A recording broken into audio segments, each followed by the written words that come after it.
So one of the biggest arguments I've seen people tout McFarlane over Hasbro on is the fact that their prices haven't really increased. Well, buckle up, because I think we're at that point where prices are going up. A little while ago, McFarlane revealed this wave of figures, it's Crisis on Infinite Earths, and revealed that each one individually would be $39.99 retail. That's a lot. That's a huge jump. Now, they did try to justify that in a few ways. I've seen people that reached out to support and asked about why the costs were so much higher, and we got kind of a generic answer of like retooling and exclusivity, being that this would be only on the McFarlane store and things like that. But there's a few problems to that for me. Now, the typical cost of a McFarlane Build-A-Figure figure is $24.99 at retail, and these are $39.99. So that's a 60% increase, which is huge. If McFarlane is telling us that it's worth that much more, then we need to see some bang for the buck, right? Now, the thing about buying from the McFarlane store online is that usually they will do a bundle deal to make it a little bit cheaper for you. Usually there's also a code that's always active that also makes it a little bit cheaper, but here's the rundown. If you get them as a bundle, then you're looking at $135, which is about $34 per figure. But if you consider that it is a Build-A-Figure and you divide by 5 instead of 4, then you're looking at closer to like $27. Now that's before tax and that's before shipping. So keep those things in mind as well. Now, I was able to find a code to get 15% off, which basically took care of the shipping cost of it. So for me, dividing by 5 figures and the discount, and this would be pre-tax, I'm looking at about $25.32 per figure. So is that great? I don't know. McFarlane has done collector edition figures, which actually includes more accessories and a little card stand thing, which I don't like a whole lot, but it's still a thing, right? Instead, you know, most of these figures don't have that many accessories at all in lieu of the Build-A-Figure piece. So it's kind of a weird place, I feel like, but I'm kind of leaning towards it's not that great of a value. But let's see. They're telling us it's different or better tooling, so let's just see how good or bad that really is. But with that said, let's go ahead and get right into it. Here's all 4 of their packaging. As you can see, there's really not a whole lot special about them. They look just like the typical McFarlane Build-A-Figure packages. And so let's take a look at the back. Here's our backside, and again, nothing unique or special about this set so far. So let's go ahead and get these open. So here they are out of packaging. As you can see, they all come with the standard McFarlane stand. It is a little unfortunate that Superman doesn't come with a flight stand like many Superman do, but there you go. And of course, they also come with their regular cards, and the cards aren't anything especially special. They're pretty typical cards. Although I find it a little strange that Psycho Pirates doesn't feature him a little bit more prominently. I understand it's from Crisis on Infinite Earths, but it would have been nicer to have a different shot of him. The Spectre's card actually is pretty cool. I do like the image that they're using here for him. And then this Superman is Superman of Earth 2 instead of our regular Superman. So it's a good image. However, I don't know if that translates to the figure that we got especially well, but we'll take a look at that in just a second. So as you can see, there are almost no accessories to be found here. Kid Flash has 1 extra pair of hands, and then Superman also has 1 extra pair of hands, and that's really it. That's a huge disappointment, considering that these are, again, if you break it down to the cheapest possible way to get them, you know, 27 something bucks each. And even the collector's edition Wonder Woman had way more hands and other accessories than any of these do, and that was only a few dollars more than these are. But taking a look at Kid Flash, it's really pretty standard McFarlane stuff as far as I can tell. I feel like the boots and the gloves are kind of extra thick looking. You can kind of see right there at the boot how much wider it is than the leg itself, and it's very similar with the glove as well. So I don't know if I'm a huge fan of that style, but I mean, I think some people probably are. Now, how well does that match at least this version of the card that they gave us? Not so much. I think this looks a little bit closer to what we see in the comics at that time that this is taking inspiration from. But other than that, it's an okay figure. I think that the diaper is still a little bit too big on this guy as well, and it kind of gives him a bit of cake right in the back. Face sculpt is decent. I think it would have been nice had we had a smiling face for Wally, but you know, we just have kind of a stoic face. The ear pieces, I'm not really sure what to ever even call these things. They are nice. They're a bit malleable, so you don't have to worry too much about them breaking.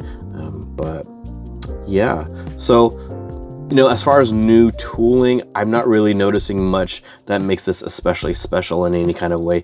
The only thing that is maybe of note are this piece right here, the butterfly trim piece.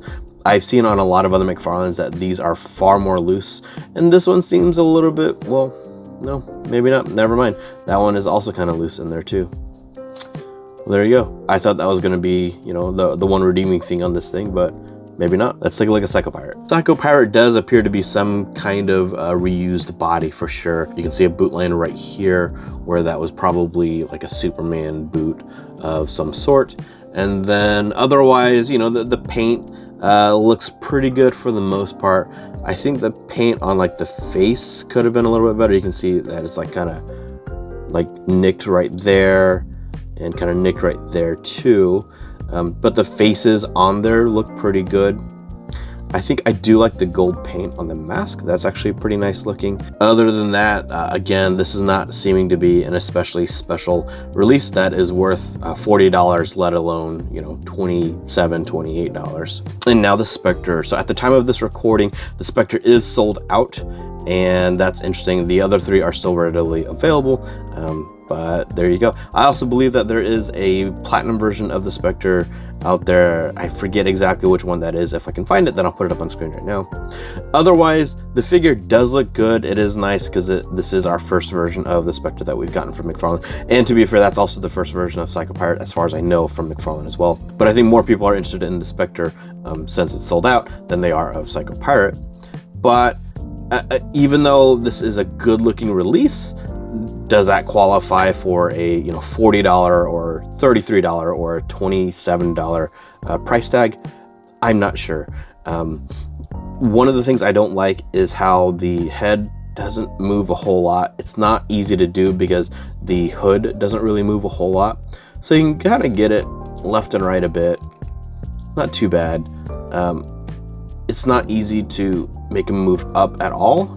I guess you can go down a little bit. I will say though that I do like that face sculpt a lot. That's really nice, and I think that's a nice looking Spectre. Otherwise, the skin tone for the Spectre looks really good. I do think that the boots came out pretty well. I do like that right here you can kind of see the distinction between like kind of the Spectre's belt as well as his briefs right here. And then the cape does have this nice kind of painted cosmic-ish thing behind it. I think it would have been cool had we had a little bit back here as well, although that's not what we always see either. So I'm not too torn on that one, but it is a nice effect over here. Then we have Superman. So I do like this release. I think the body actually looks really nice. I think overall it's a better release than the classic version that McFarlane also just put out, other than maybe the symbol in terms of having a classic Superman, because this is supposed to be the Superman of Earth 2.